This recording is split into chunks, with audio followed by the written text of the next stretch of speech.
Henry was a handsome man. Too handsome, some might say. In fact, you could say his looks were what got him far in life. He was a wealthy man, an entrepreneur, and no one ever told him no.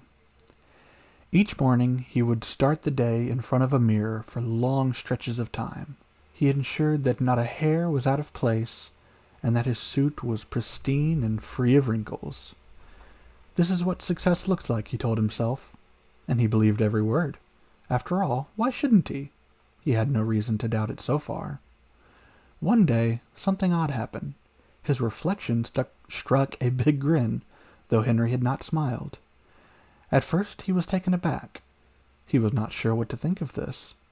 But as time wore on, he stopped questioning the bizarre phenomenon and started to enjoy it.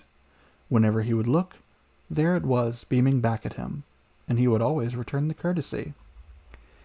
Many weeks came and went, and Henry slowly began to grow tired of his reflection.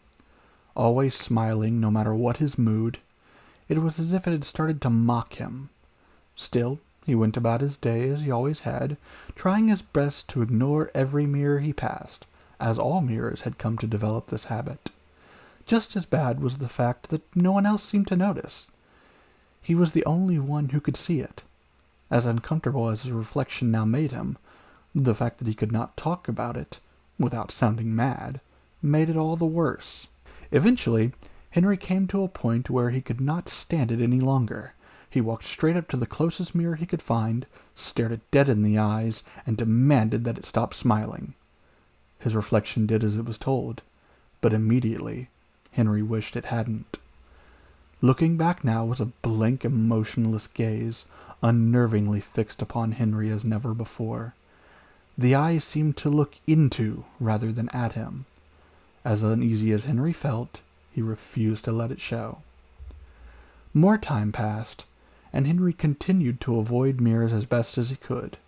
Before long, he began to see the blank stare in everything that cast a reflection. In trying to avoid letting his fright show, he became tense, rash, and ill-tempered, snapping at the slightest thing that used to merely irritate him. On top of all this, people had clearly begun to notice. He could hear them whisper about his strangeness through their eyes. Once again, Henry confronted his reflection. This time, he told himself, this time this nonsense will stop. As he looked into the mirror, his nostrils flared, his chest heaved, and he screamed at the figure standing on the other side to show him a reflection that was his own. At these words, Henry backed against the wall in terror. His reflection now seemed to be peering into his very soul with a glare of ill intent. It had the appearance of a menacing animal with a deadly thirst it yearned to quench. Henry regretted this confrontation even more than the last, and begged in his mind for a return to that cheerful smile. Out of the corner of his eye, Henry spotted a mug on a table beside him. He looked from it to the mirror as he pondered his risky option. This will either hurt it, he thought, or infuriate it further. What choice did he really have? As far as he could tell, it could not harm him. But he trembled inside regardless. In the end, it hardly mattered. He could not just let this hell of his continue. He had to end it. In a different context, it would have been a beautiful spectacle. Countless glimmering shards raining down as one. As they hit the ground, they became even more. An endless dance of glass. Time seemed to slow into a poetic moment of serenity. For a moment, Henry breathed. The sense of calm was short-lived. His stare fixed upon the sea of shards at his feet, and his horror had no equal. What had once been a reflection that matched his likeness was now a gruesome, demonic creature. Its eyes as black as a starless night, and its skin as pale as a corpse in a blizzard. Its mouth was stretched into an inhumanly large grin, with teeth that resembled rusted knives. Henry screamed as loud as his lungs would allow, then louder. He ran as far as he could, then farther. What happened after that he did not remember. All was a blur.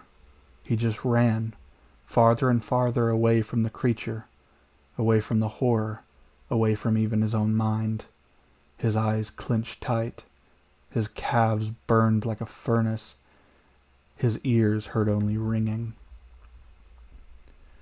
When Henry opened his eyes, he was in a room no darker than the creature's skin, and as soft as a mattress.